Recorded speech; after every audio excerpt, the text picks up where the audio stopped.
This podcast is ad-free and fully funded by listeners like you. Go to patreon.com/PeteDominic to support the show and join our community now. Stand up. Hello, good people, and welcome to Stand Up with Pete Dominic presents Ana Marie Cox, Getting Better. Very excited and honored to be working with a woman who I have respected for her whole career, my whole career, as a journalist, a commentator, and a human being. After she joined me as my guest on my show last week, I begged her to come back to podcasting and said I would produce it if she did. So I convinced her, at least for a few episodes. Ana Marie Cox is a political columnist for The New Republic, a cultural critic whose writing has appeared in Texas Monthly, Sports Illustrated, New York Times, NBC.com. Through 2022, she wrote a sober questioning column at The Cut. She hosts the science fiction and political podcast, Space the Nation, with the brilliant Dan Dresner. She's a regular on the Stephen King podcast, The Losers Club. Her memoir, Just Like Your Mother, a reported account of addiction, recovery, and intergenerational trauma, will be published by Random House. She's a former host of With Friends Like These, a podcast from Crooked Media from 2017 to 2022. She conducted the talk interviews featured in the New York Times Magazine 2015 to 17. She was a senior political correspondent for MTV News, and she's on cable news and networks all the time, which is where I met her the first time. And of course, she started the snarky political blog Wonket back in 2004, which was huge. She amassed a huge following on Twitter with over 1 million followers, though she's not on Twitter anymore because, as she says, Nazis. But you can follow her on Instagram and Blue Sky at Ana Marie Cox. Go to AnaMarieCox.com, and if you are in recovery and you want to tell your recovery story, she started a really cool new project that you can sign up for, AnaMarieCox.com/third story. It's a virtual workshop designed to help people reclaim the narrative of their lives, an essay that they can share with others. The next session begins next month. Go to AnaMarieCox.com to learn more. I'm really excited to be hosting this here. I hope we can do more. I loved this conversation she has with her friend, Chris Marshall. It gave me so much insight and a brand new way of looking at things. I was really moved by it, and I think you will be too. So let me now hand it over to the host of Getting Better, Ana Marie Cox. Hey, thanks, Pete. I am Ana Marie Cox, and I am getting better. This series has come to be because Pete and I talked last week, and it became clear that I really miss podcasting.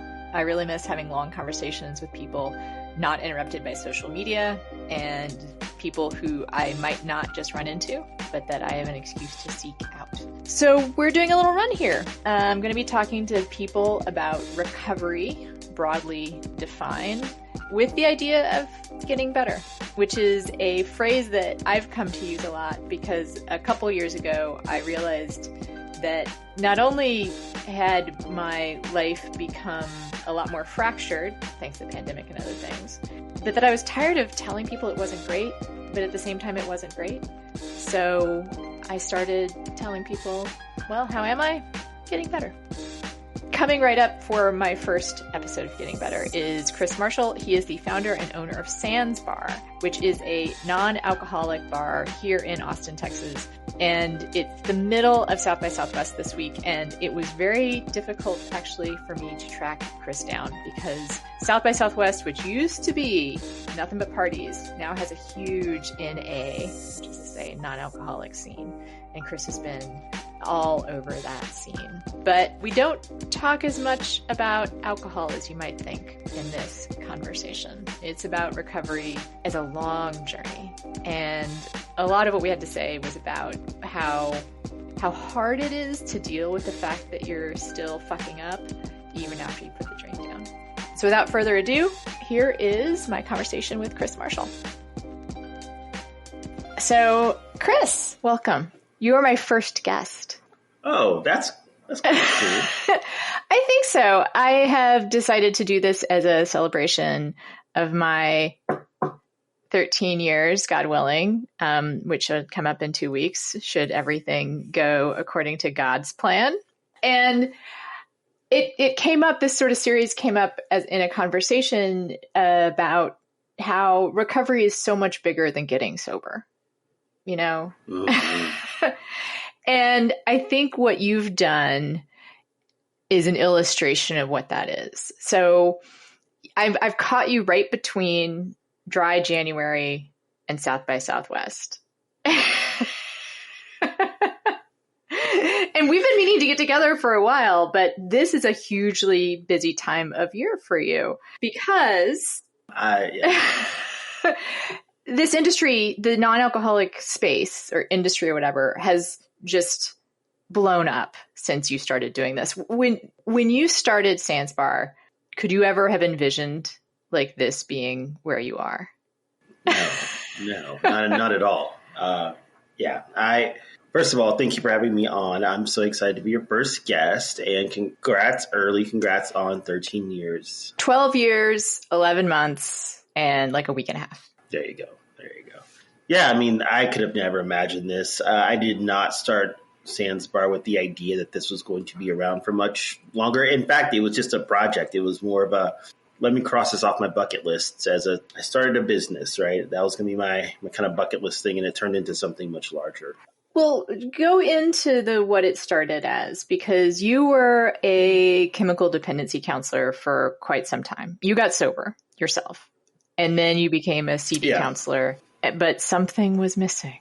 Yeah, I mean, I got sober relatively young, compared to most of my friends in the rooms were kind of older. But I was, 23 when I got sober, and it was great because I was so relieved to be done with that part of my life. But it also left this big question mark of what do I do with the rest of my life? I really hadn't planned on living much past the age of 24. So to have this possibility at like a long life felt just very boring. So like, what do you do? Like, what do you do when you prepare to die in a year? People outside like recovery rooms don't understand, but like I had this, I never saved for retirement or anything because I was just like, no, I don't know. Don't need it. Not going to happen.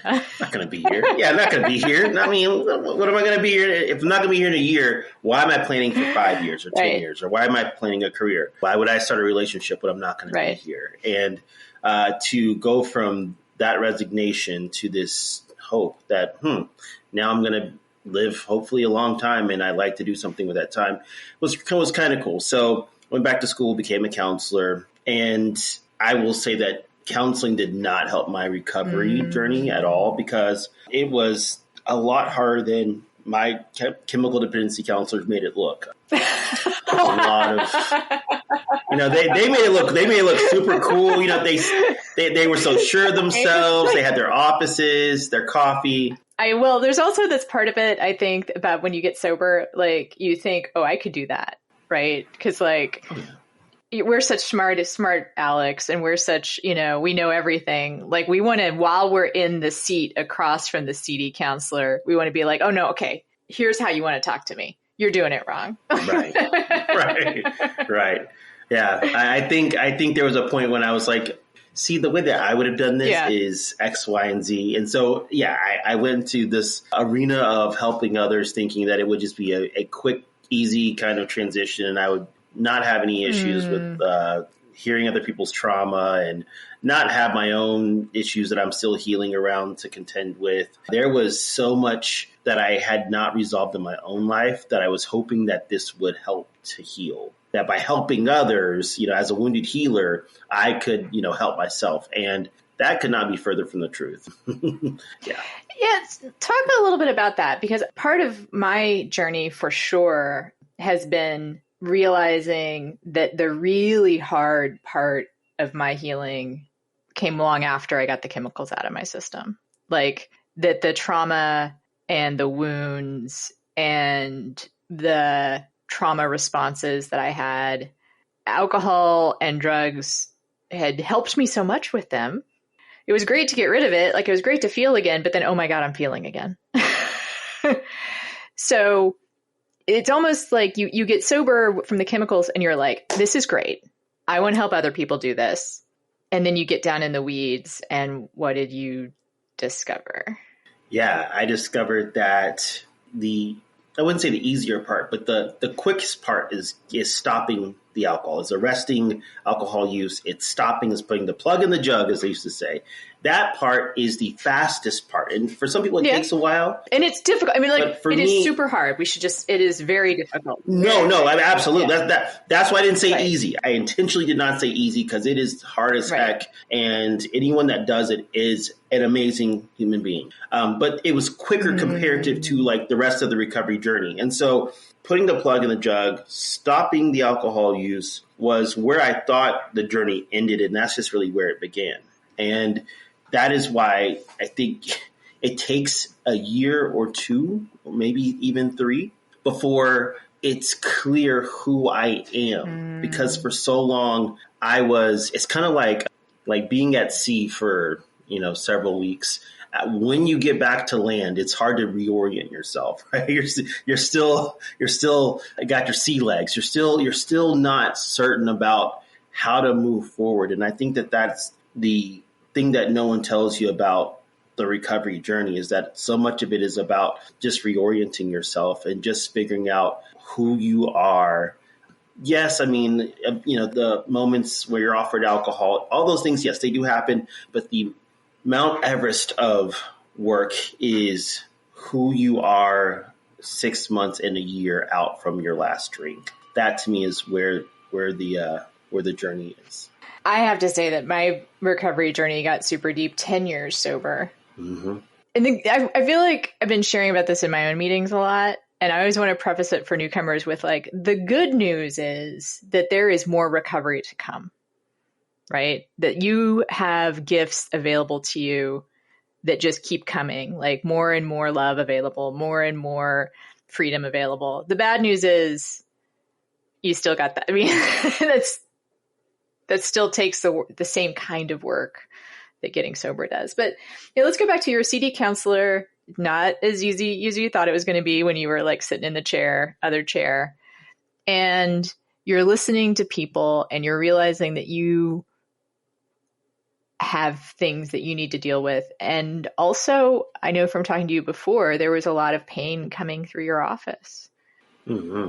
Absolutely. I mean, I was someone who had not dealt with my own shame, dealt with my own guilt. And so when others would share that, I mean, I think we can never discount the strength it takes for a person to disclose shame and guilt, things that they're embarrassed to say to another human, let alone a professional. Mm-hmm. It takes a lot of work and a lot of energy. And I was just on the receiving end of this, and I was sitting there, and I'm supposed to compartmentalize what I'm hearing. I'm trained to hear and not feel and not react, and that's impossible. I was impacted so deeply because so much of the things that people were saying, they were my own thoughts. They were my own. And so I felt like a hypocrite. I felt like we always talk about the imposter syndrome, but I legitimately felt like an imposter. I felt like I was lying to these people, who came to me looking for wisdom, who came to me looking for some expertise. I had none of that because I hadn't addressed my own stuff, right? So I'd kind of parrot something that I had heard someone else say, but it wasn't coming from me. And so I had to go get my own healing. So I went to therapy.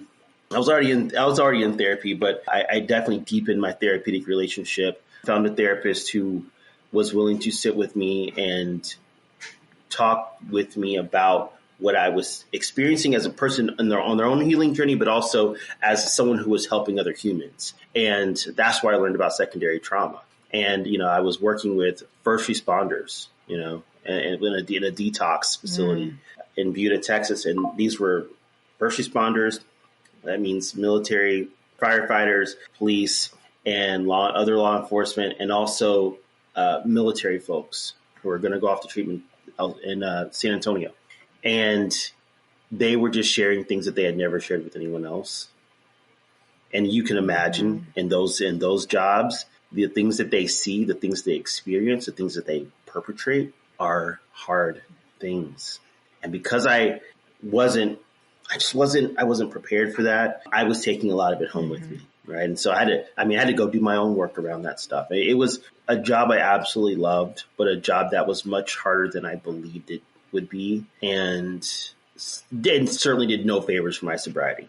Like it did not. And I think something that it would be easy as a newly sober person kind of thinking I'm going to be a CD counselor to overlook would be, even though we know it intellectually, is that I don't want to call it success and failure rate. Perhaps we can call it a continuous sobriety rate, is pretty dismal. And it sounds like you were working with some people who had really hard journeys ahead of them. And so I imagine that it was a particularly difficult stories to watch play out. Oh my gosh, yes. And just knowing that so many of them had been in situations I could not even, couldn't even imagine what it must be like.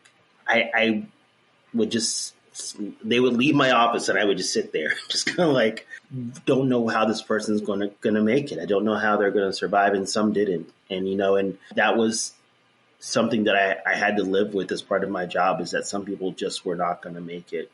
I wanted everyone to make it. I wanted everyone to make it. And I just had to release the idea that that's not going to be the reality for everyone. We don't do a great job of taking care of our vets in this country.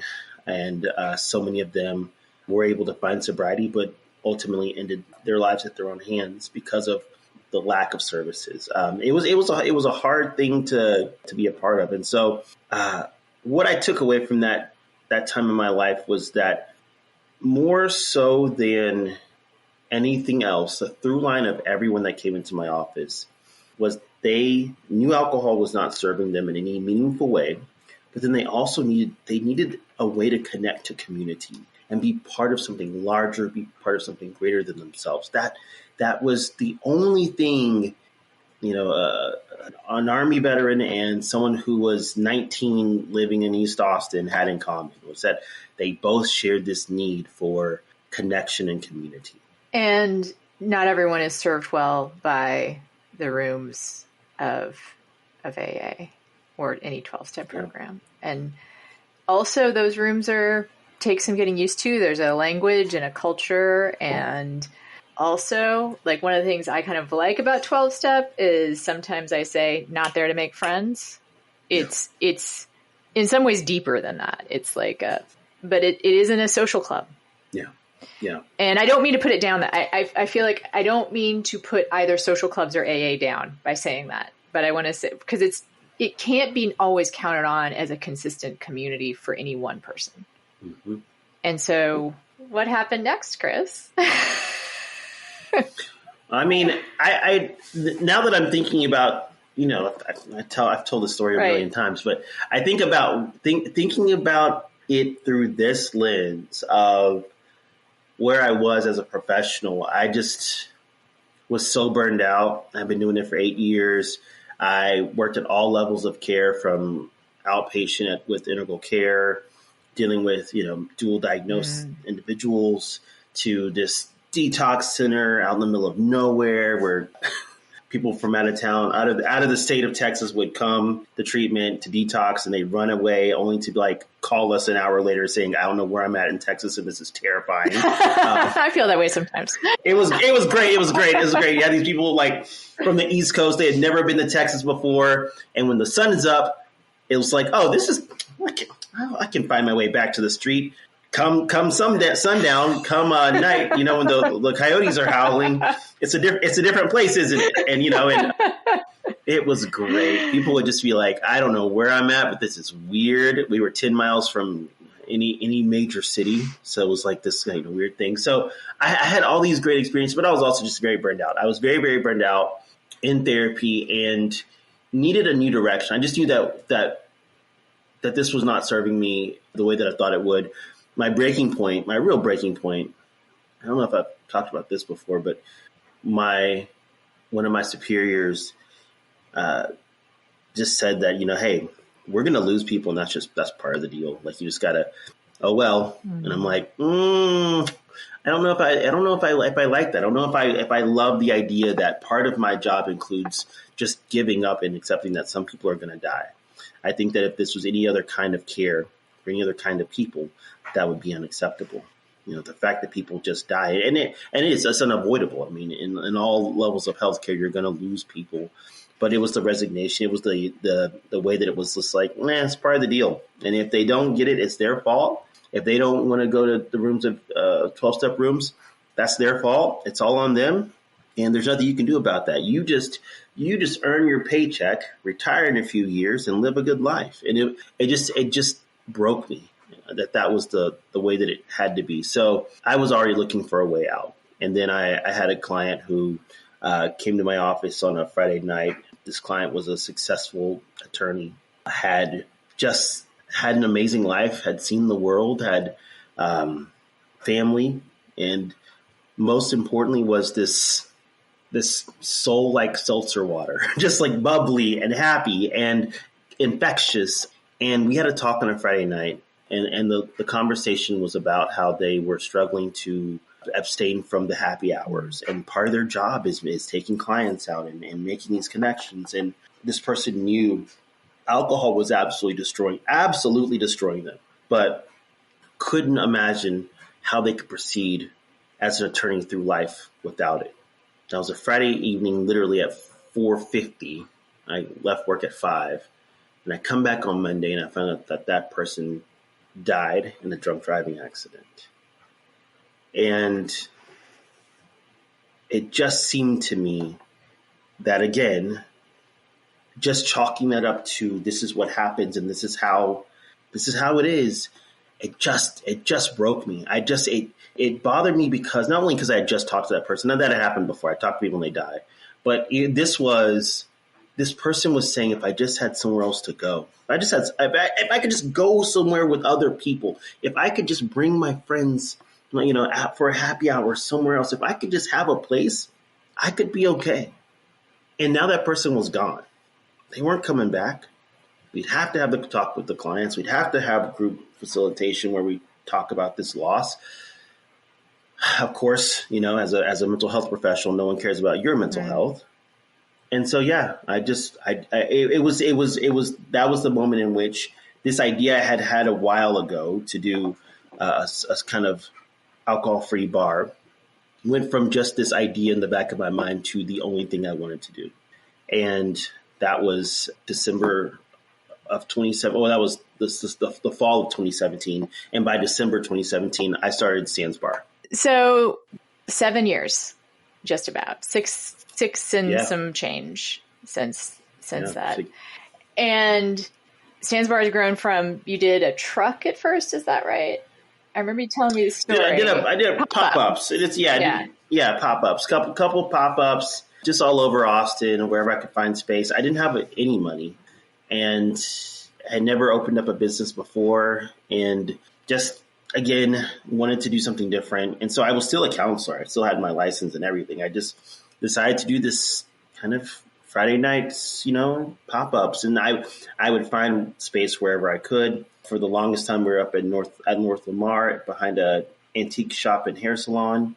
And that was our backyard space. And it was probably the size of a small backyard. And there's maybe, room for maybe 20 people, but folding tables and, you told me once that how many people came to the first pop-up that you did? Oh, the first time.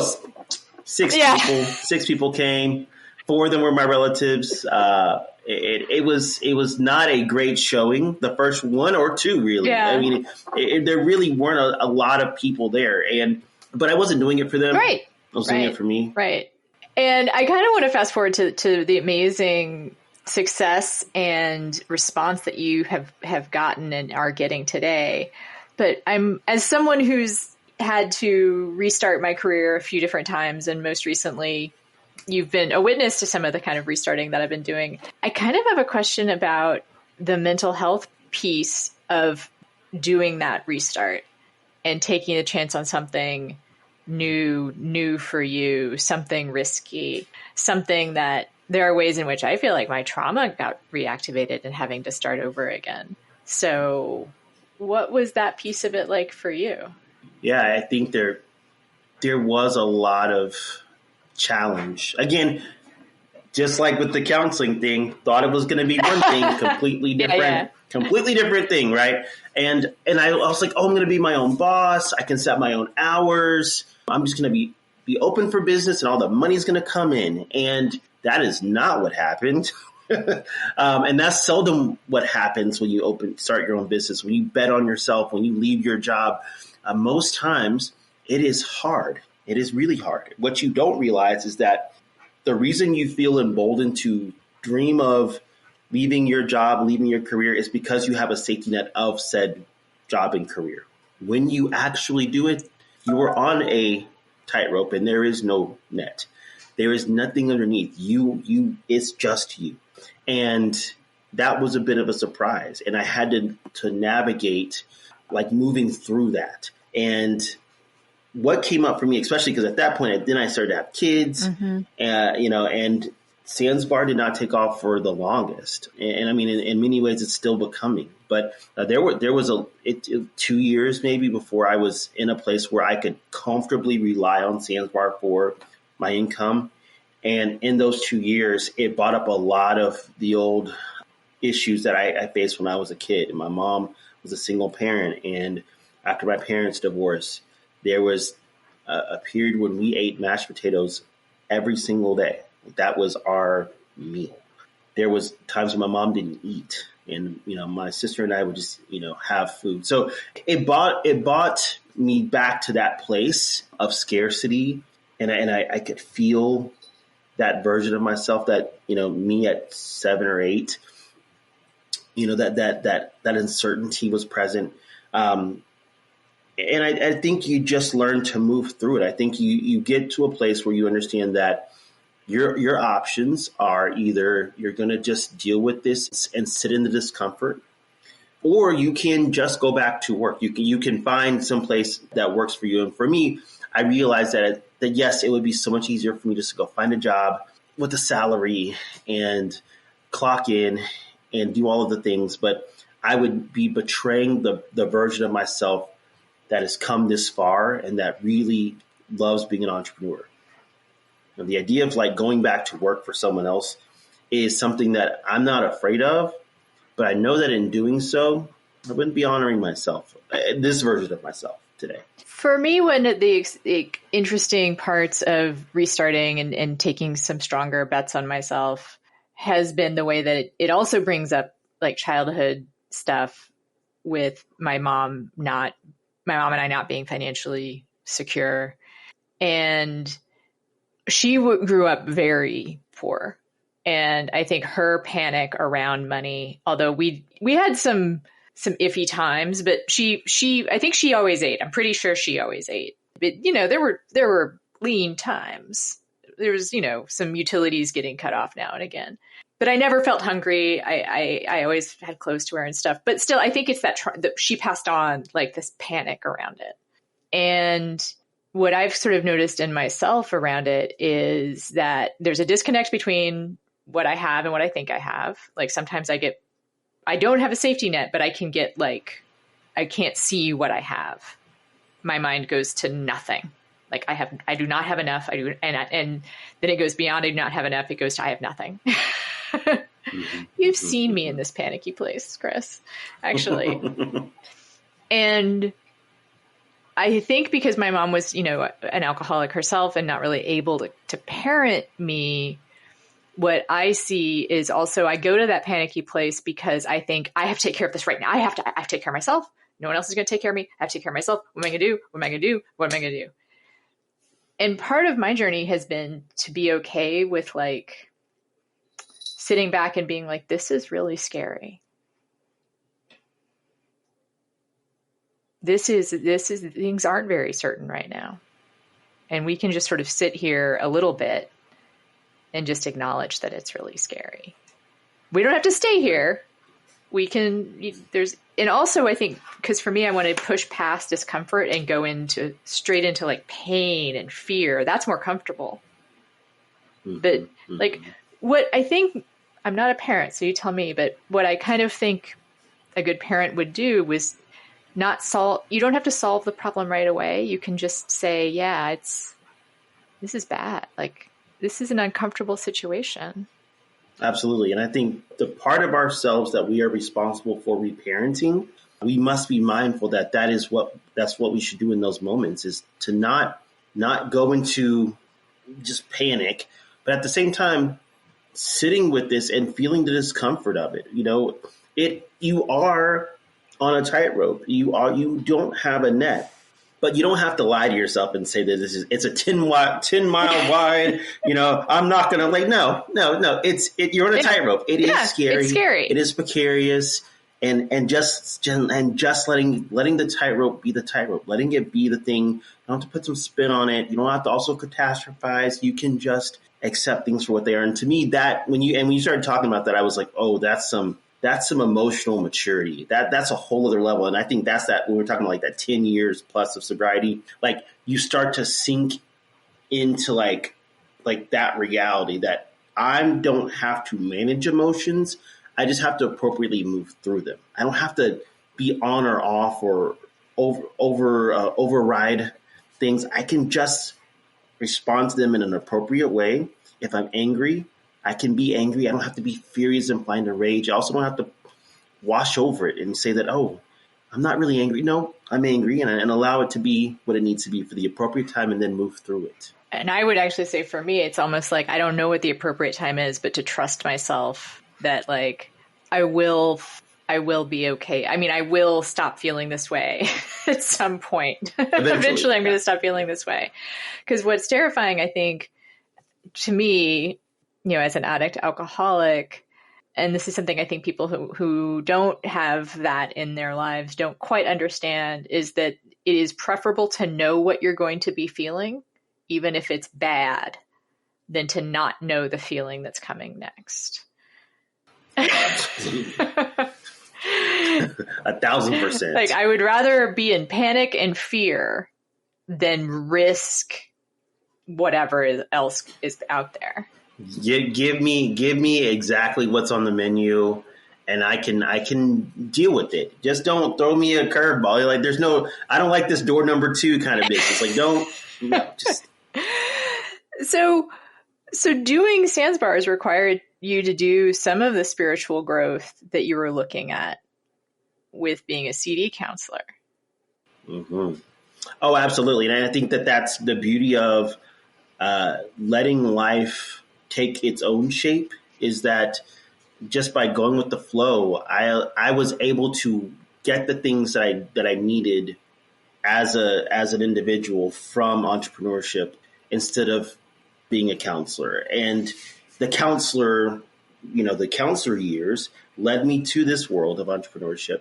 I think if I would have done it kind of in reverse, I would have been an entrepreneur. I probably wouldn't have gotten those lessons. Some of it was just having enough time between where I was in my last drink to be aware and alert to make those connections. I was having a conversation with a friend earlier today, and we were talking also about what is the through line of all people that struggle with alcohol. And one of the things we talked about was how no matter who you are, alcohol distorts the perception of everything. And how a well-intentioned person expressing concern when alcohol's involved turns into someone, accusing you of something, or how what may feel like a small, someone saying something that's small, but it was like really an important thing. Reality just becomes a funhouse mirror of misperception. And that is what time does. Time removes that funhouse mirror, filter from your life, and you're able to see things for what they are. And you get to see yourself for who you are too, which is an important part of it. And I would say also terrifying. There is a part of me that I can get sort of meta upset with myself that it's taken me this long. It took me 10 years to get to a point where I've been doing, I think, pretty serious trauma work for the past 3. And there's a part of me like, why didn't I do this earlier? But of course I couldn't have done it earlier. I don't understand that. Like, why do we do that? And if I tried to do it earlier, I might not have been able to remain sober. It all just takes the time that it takes. But part of the journey has been re-examining my past and my sober past and being like, oh man, So I don't want to get too much into 12-step talk, but a lot of people think maybe you do the 12 steps and then you're done, right? And you do your amends, you do your apology tour, and then, all right. And wow, no. I have done, the stuff I did when I was drinking was much more like outlandishly bad, I would say. Pretty straightforward things. The highlight reel would make a good movie, like that kind of stuff. But the stuff that I pulled in sobriety came from the same hurt places and also hurt people. Yeah. Yeah. And I think it's a heavier lift to move those things into a place of healing, because you don't have the blame. You can't blame alcohol on it. You were wide awake. Your eyes were open and you are healing, and you still do things that like hurt other people. Oh, wow. Spoiler alert, everyone does that, right? Yeah, and there's this other thing. I was talking to a friend of mine about this just this past weekend, about how the thing about going through healing and going through deep, dark stuff when you're sober is that when you were using, it was like, well, if I could just stay sober, things will be better. And it does get better, for sure. But once you get sober, there's no like, well, if I just, I already quit drinking. I already did the thing that, for me, for instance, I already did the thing where I could go to people and be like, sober now, you can forgive me. Like now it's like, so I just fucked up. I don't have a real good excuse for it. Yeah. And also, I don't have anything outside to show you that I've changed. I don't have like a P test to give you. I can't do a urinalysis to show you. Yeah, that's true. That's true. You can't you can't show them the certificate of completion for like there's no. And also I can show them my fucking coins that I have, but that doesn't mean anything because I still fucked up. I don't even know if that does that help. No, of course no. Right. Like because I already got sober and then I still did this thing that hurt them, and there's no. I can't be like, and now it's going to be different from now on. Which is also not the point of getting, like, when one does amends, it's also not about it's going to be different from now on. But no, for sure. It's uncomfortable. Yeah, that's something I don't know if people talk about that a lot, or we should talk about that more. I think about a decade into my journey, I was in the rooms and I just became so much more aware of how often people would start their shares was when I was drinking or when I was new in sobriety or when I was, and it's always like, it's funny how it's always something in the past, nothing current. You're not struggling now. Cause I'm pretty sure when you talk about the past, that was once you're present. Interesting how you don't really talk about it. It's like we're afraid to say, hey, I'm still getting it wrong. Like you just said, hey, I'm sober as a judge, still making poor choices, And there's no promise I can give you that it's never going to happen again. Yeah, can't say that either. And that is, when I think about it from a more outside of myself a little bit, and when I think about how much I love other alcoholics and other people who are healing, not just alcoholics, it's easier for me to say the whole point of making amends or coming to people and saying, I fucked up, actually isn't, and I'll never do it again. Like, that's not what I need to hear. So when you go to someone and say, I fucked up, like the point of that is not, and I'll never do it again. I don't think, like when I'm on the receiving end of that, I think what's more important is, and I hurt you and I acknowledge that. The promise of I'll never do it again, for one thing, yes, you want people to, you would like that. You would like people to never hurt each other ever again.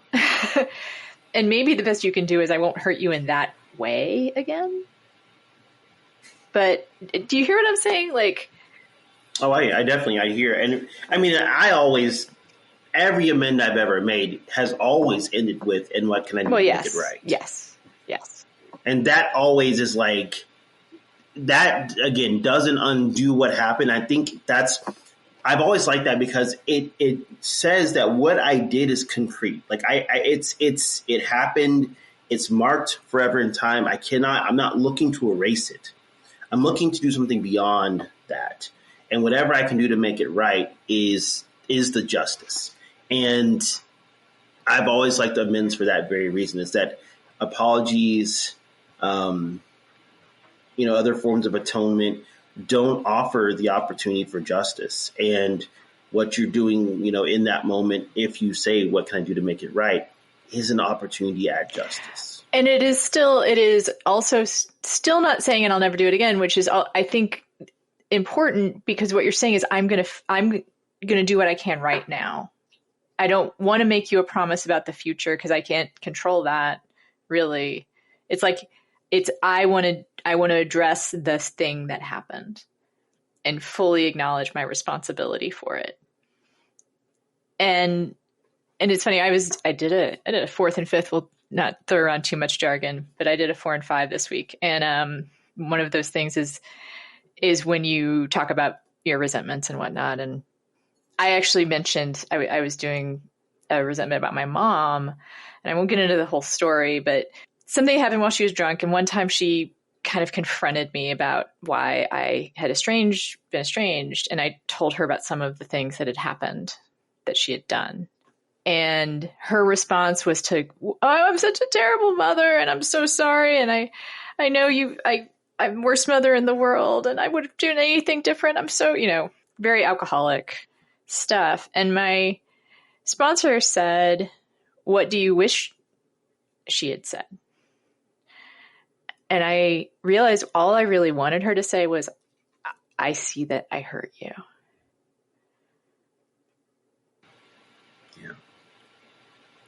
I didn't even want to hear, "I'm sorry." Like, "I'm sorry" wasn't actually helpful at all. But I mean, yeah. And in those moments, and I don't want to just make it just about an example you just gave, but in those moments, I think everyone has an opportunity to not center themselves in that moment. And that's what happens when apologies turn into something. It's like it becomes this centering of like, I am sorry that I hurt you, that I impacted you. And it's like, it's not about the other person then, I always like to look at all of this through the lens of justice. Mm-hmm. If I've hurt you in some way, then if there's something I can do to make it right, or to right whatever wrong I did, or to heal, to amend the harm caused, then that's what I want to do. And every time I've done that, it helps the other person to feel a sense of closure around that thing. Now, again, not saying I won't ever hurt you again, just saying with that specific issue, that's been, something's happened. And you know what that does actually is that builds the resilience and trust in the relationship, so that if something happens again, there is more there to cushion the blow of whatever harm happens. If you can make a true amend and genuinely hear the person's hurt and genuinely do whatever it is that the person offered. So when you make an amend with the intention of really hearing what the person experienced, really recognizing their hurt, and then doing the thing that you said you were going to do, doing the thing that they say is what is required to make it right, that means that if anything happens in the future, which something probably will, because people fuck up, there is a resilience to the relationship. It is easier to bear whatever future harms happen. And they just aren't as catastrophic as they would be if you didn't just attend to whatever happened before and not just skip over it, right? And we alcoholics know that you don't build resilience into a relationship just with apologies. Yeah. So that's not going to do it. Yeah. No.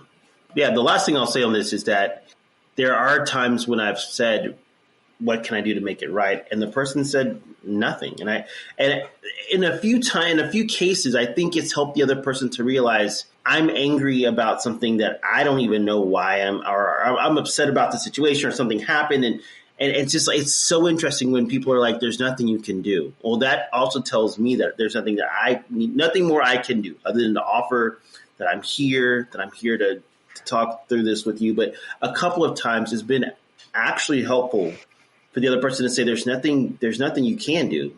And I don't know why. I just don't, and you can kind of see the math. Maybe I'm holding this resentment against Chris, or maybe there's this problem that we're having and has nothing to do with Chris. Maybe it's something on their side of the street. It's really interesting. I don't know how we got here, but I'm sure glad we did, because I think that, and no matter where you're at, even if, alcohol's not your thing or you're not on a specific healing journey, I think the ability to make amends or to make things right, to have this as a process, as a tool, is really cool. I think so too. And, so Pete, whose podcast I am jumping into with this, is a political podcaster. And while many in AA and 12 steps would say that those things don't mix, I find the rubric of amends to be an incredibly useful way of thinking about social justice. Because I think people who are centered in this world, especially well-meaning people, often mistake apologies for amends. And often mistake I'm going to do better for listening to what the people who have been affected by policies or actions actually want to say. Right. And also, and that's a great way to look at that, right? Because if you ask someone, how can I make it right? I think part of what we hadn't said yet is that you have to be willing to do that. You have to be willing to do the thing, that's, right? That's kind of important. We should probably underscore. You have to be willing to do the thing, right? The example that's coming to my mind right now, and maybe because I think of all relationships, like, But personal is political. Political is personal. Absolutely. So I think the first thing that came to my mind was when I was the first round of amends I made to a ex-girlfriend, and we just had this super toxic relationship, and my motives for making amends weren't all. Imagine that, they weren't all pure. So I called up this ex and say, hey, you know what? I harmed you in the following ways, and I want to know what I can do to make amends.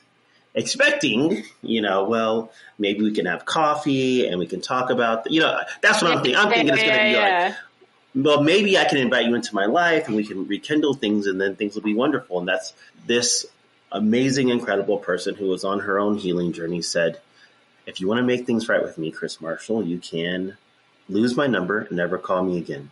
Don't contact me. Unfriend me. I guess it was just Facebook at the time. Unfriend me on Facebook. Pretend like I don't exist to you.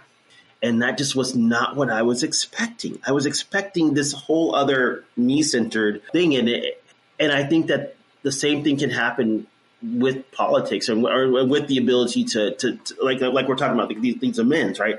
Be prepared that when you say, I understand that these policies or these set of ideologies have hurt you or hurt your community.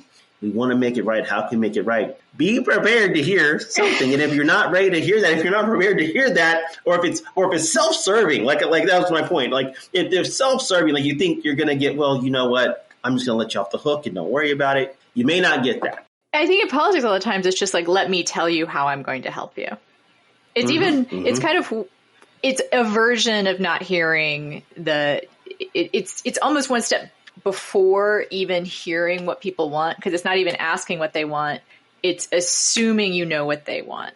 Hey, marginalized community, I'm going to give you DEI programming. Like, I'm going to give you these like affirmative action programs. Aren't those great? Don't you want that? Isn't that what you want? Nope, just want money. Oh, well, money. Well, we really weren't coming here with money. We were coming here to listen and learn. Yeah. And we're coming here to have a conversation. That is like, right. That is the thing that I am now like officially, like, I don't call myself a Democrat anymore. Like, I'm not here for like, we're going to have a conversation about these difficult subjects. That's always, whenever I hear that, I'm just like, yeah. So nothing substantive is going to happen today. That's what that's really saying. Thank you so much for telling me that on the front end. That way I don't have to pretend like I am engaged. Yeah, so much of what we can do differently is ask people how we can make it right, how we can heal. And then the other thing that this is bringing up for me is that people that we don't agree with, right? Understanding that so much of the reasons why we have issues with them is our own stuff, right? It's our own thing. Oh my gosh, hold on. I took a screenshot of something that I heard that I saw someone on Reddit post. It was just the perfect way to think about people you disagree with. And I want to talk about hurt people stuff about conservatives and racists. Because it's true, but go ahead. Okay, so what I heard was this comment said, usually people who do bad things have a complicated past that has led them to that precise moment. It does not make them less bad. Yes. I was like, that comment was made 8 years ago, and I was like, I'm screenshotting this and I'm keeping this. Usually people who do bad things have a complicated past that has led them to that precise moment. It doesn't make them less bad. Now, or the things that they did. I was going to say, so we have to, I think a little bit of distinction is it doesn't make the things they did less bad. That is not a helpful way to talk about a person. Right. A valued. I think it's a good, And I mean, do I sometimes say that all the time? But like in the space of talking about this stuff with you, I want to make the important distinction between like bad people and bad actions. Bad actions, yes, absolutely. And I firmly believe hurt people, and you can see Donald Trump was abused.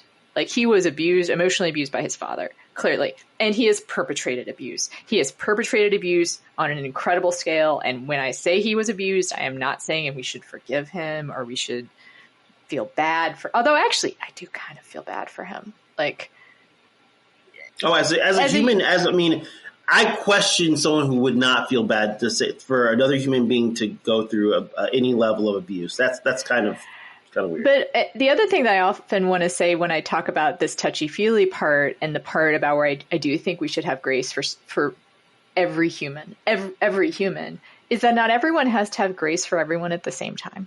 Like, there are things that probably I feel about certain humans that I'm not going to feel grace for them. Like, they've done things to me personally or done things to people I care about. And I am mad and I might call them a bad person, but I hope that there are other people in the world that can have grace for them.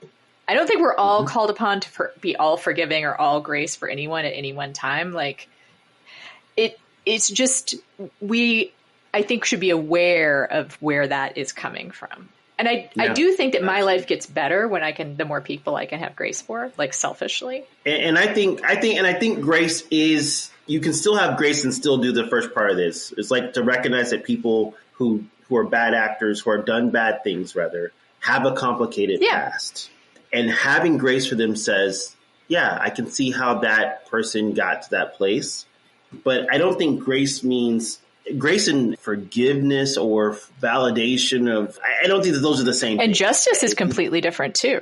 Oh, like you can have grace for somebody and still be like, and you're going to have to, society is demanding a consequence for this.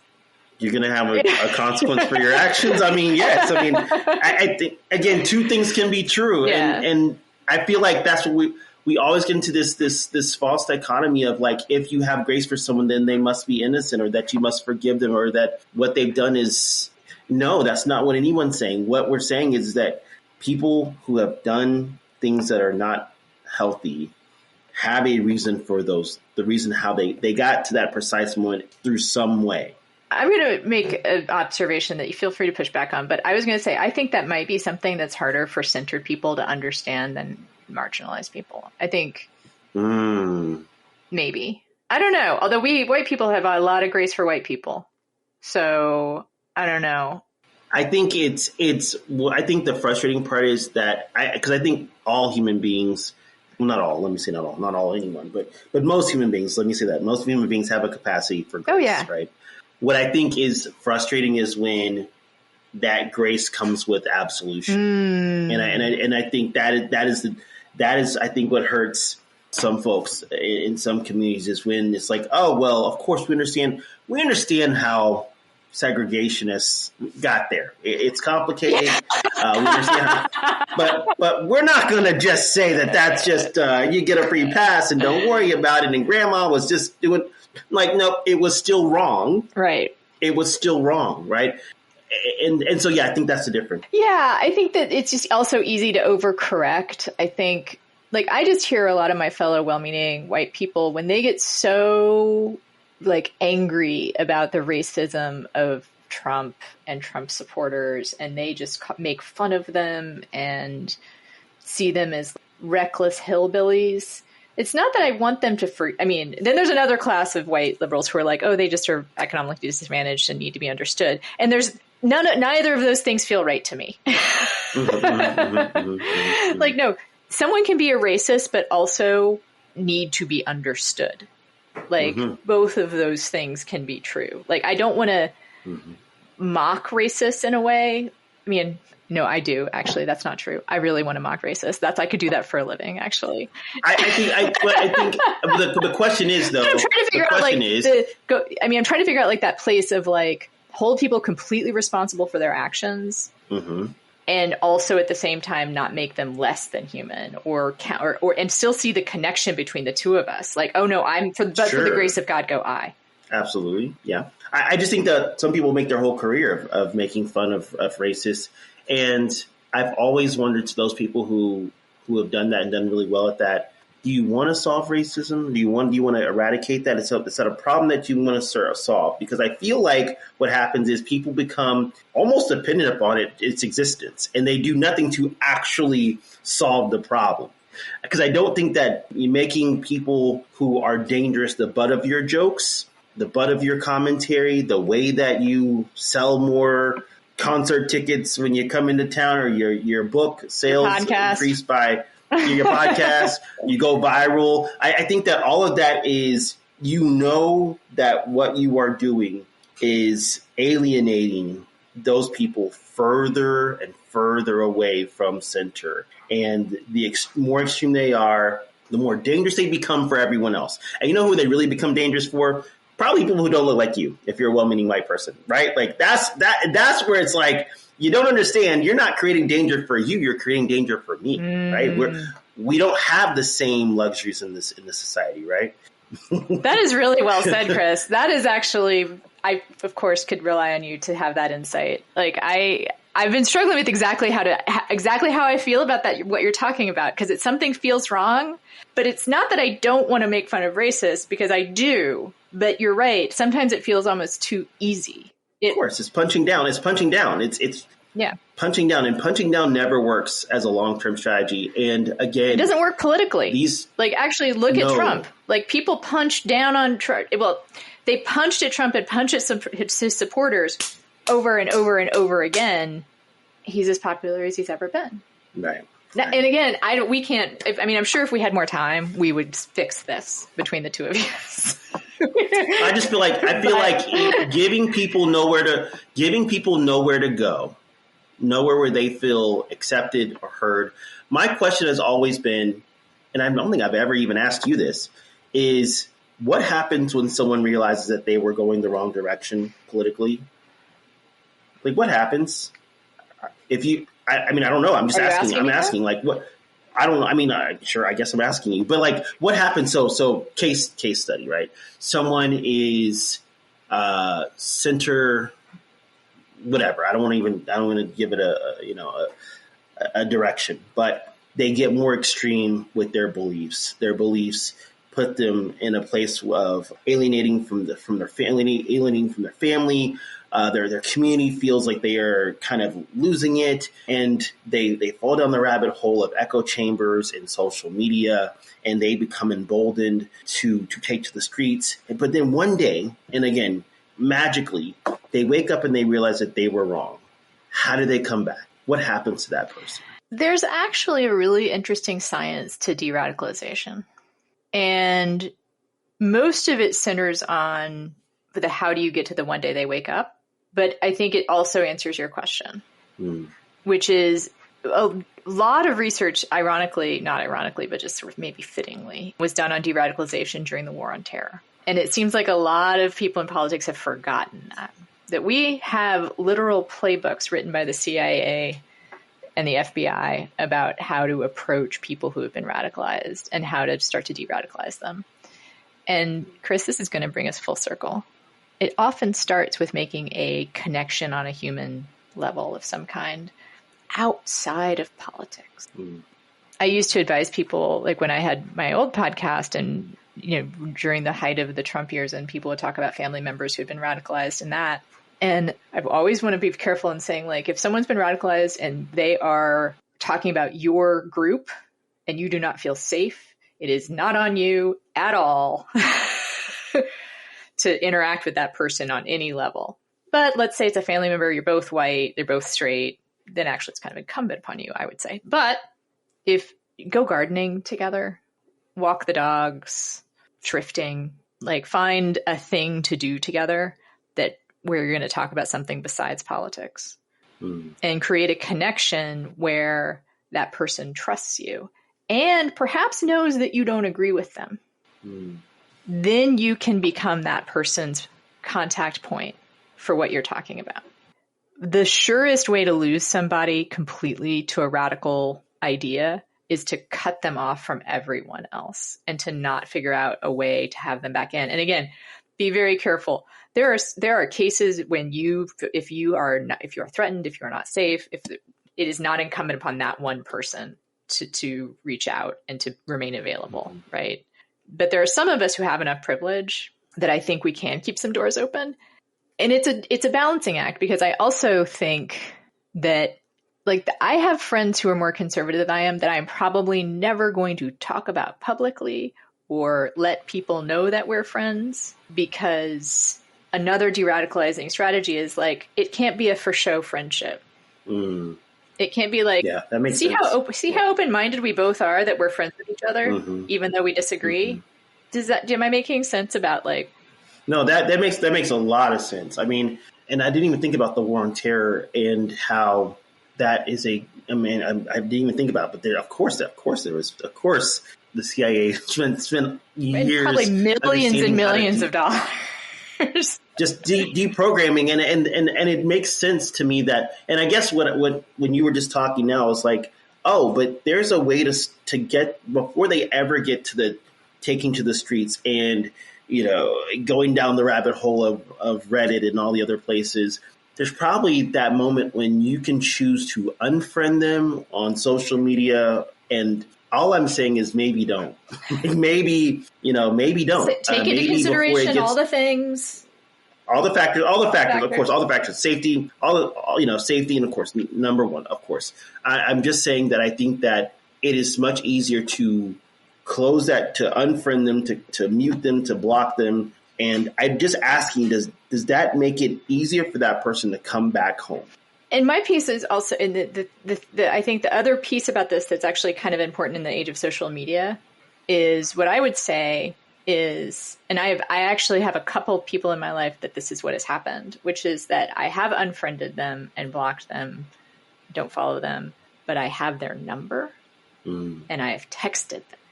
I don't want our relationship to be for public consumption. I don't mean our relationship for public consumption. I don't want this person to feel like I'm watching their every move and monitoring their every social media post. And I don't want them personally to, like, monitor everything I say, because I'm going to say some things that probably piss them off. But I do want to keep that line open. And occasionally, like, there's a couple of people who have said things, like, I'll see third hand, like, a post that is upsetting.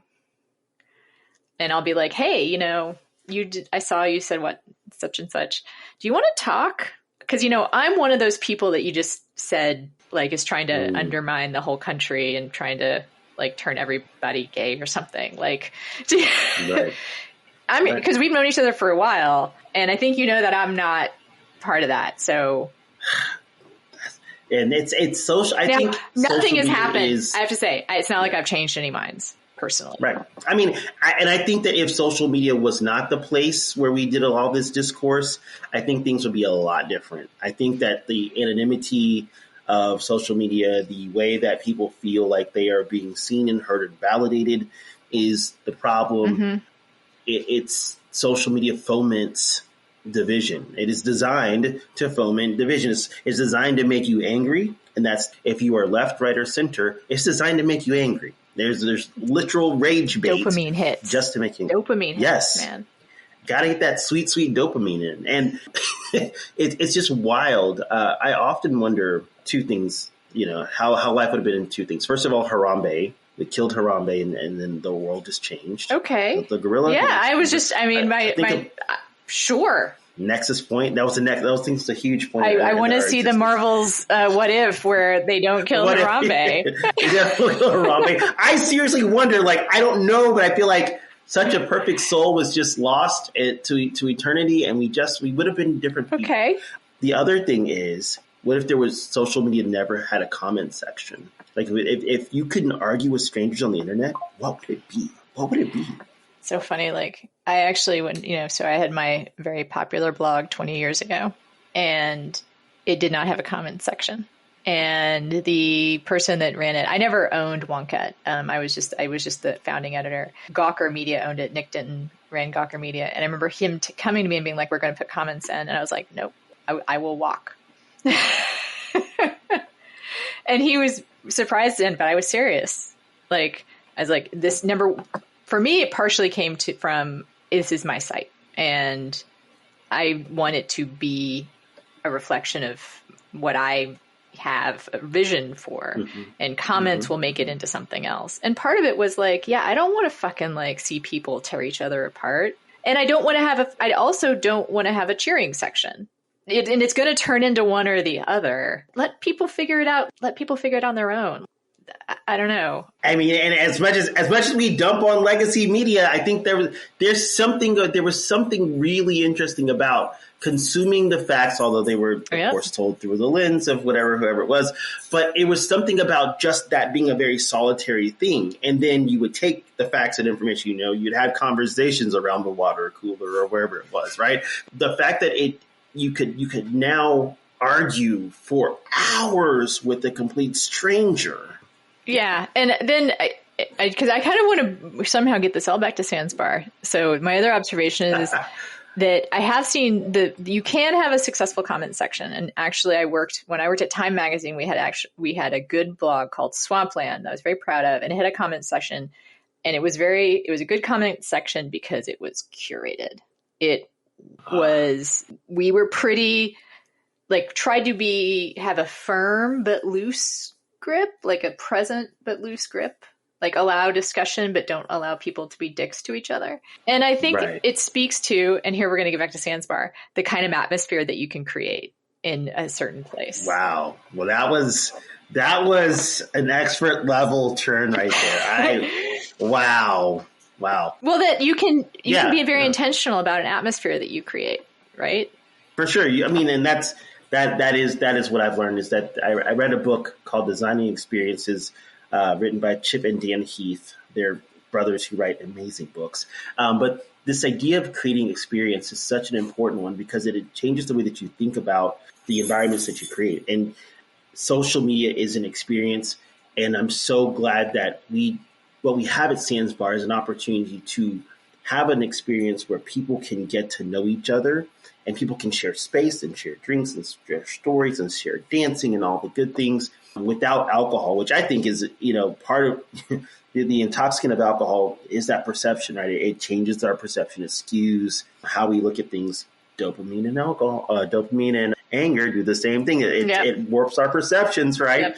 And so to have the space that sans anger and sans alcohol, make it a space where people can connect in ways that are just absolutely incredible. So cheers to more third spaces like Sandsbar. I really am proud of what we've created and hope that we see more of this as the world continues to change and evolve. I think we need more of it. And I hope that people, I know it's been a funny experience for you that there's been so much growth in this area. And it's you started doing something that was pretty unique, and now it's this gold rush, right? But we're never going to have enough of these spaces. Oh, I don't think we will ever have enough of them, especially as the third spaces that we've known for 100-something years are all vanishing because of capitalism, right? We no longer have the mall to kind of congregate. We have no kind of collective watering holes. Parks are hard to find nowadays. Libraries are not as popular as they once were. All the places where people can kind of congregate for free, especially for free, they're just not there anymore. And if they are, they're not as robust as they weren't. Are there libraries around? Sure, absolutely. Are libraries the place where adults and children alike can grow and learn and connect? Not like it used to be, right? Things are changing. I'm going to have you back on at some point to talk about the capitalism piece, because I think alcohol is such an important part of late capitalism. It greases the fucking wheels of it. Oh, absolutely. I mean, this country was built on slave labor and also alcohol. And without both, this country wouldn't be the same. And I think we use alcohol to fast forward to a state of numb, to get to a state of like relaxation. People will go, that's what the happy hour is for. Happy hour is a way to do a shortcut between your working day and your relaxation time. People have just decided that alcohol is the fastest way to do that. It's also the most unhealthy and kills a lot of people too. Yeah. But capitalism needs you to forget your work. It needs you to forget how hard you work. It needs you to think that there's an easy way to transition. It needs you to not care about your work, to think of your work as like a thing that you do in order to not work later. Don't go on vacation. Just have a couple drinks. Don't take an extra day off of work. On your lunch break, have a few drinks. And don't make work more fulfilling. Don't make it Don't do something that you really love. Just do the thing that allows you to, buy more liquor. And then there's the alcohol tax part of it, which is that I think a lot of non-drinkers have become aware of, because when you go out to fucking dinner and like everybody orders a drink, like I do mean like there is this thing that happens when you stop drinking and you realize how less you spend, but what you also realize is how much more other people spend. That it's this tax to be social. Like you have to pay like $20. I have so enjoyed talking to you, Chris. It is always a pleasure. I always learn so much from you, and it makes me hopeful to talk to you. I like your vision. Well, I always enjoy talking to you too. This is, we would have this conversation no matter what. Yeah. And we'll come back. You're going to come back. We have more to discuss. Should this little experiment continue? Right now it's only going to go for the month, but should this experience continue, definitely having you back. Well, thank you for having me on. I really enjoyed it. I love the breadth of this conversation. I thought it was fantastic, and I look forward to hearing it back because it was lots of fun. I hope you enjoyed that as much as I did. Again, Chris Marshall, founder and owner of Sans Bar, which you can find online, on Instagram, etc. And this was a really fun conversation for me, really rich conversation for me. I hope you enjoyed it as well. If you stuck around this long, might let Pete know that you enjoyed it. If you want to let me know, then you can reach out to me at my website, which is anamariecox.com. I have a contact form at anamariecox.com/contact. And also, if you are interested in telling your own recovery story, I teach a writing workshop for recovery narratives, and you can find out more about that at anamariecox.com/third story, and actually Chris helped me come up with this tagline. There's the story you tell yourself, the story the world tells you, and then there's the story you tell the world, and that's your third story. So anamariecox.com/third story. Check it out, and I will see you, such it is, next week.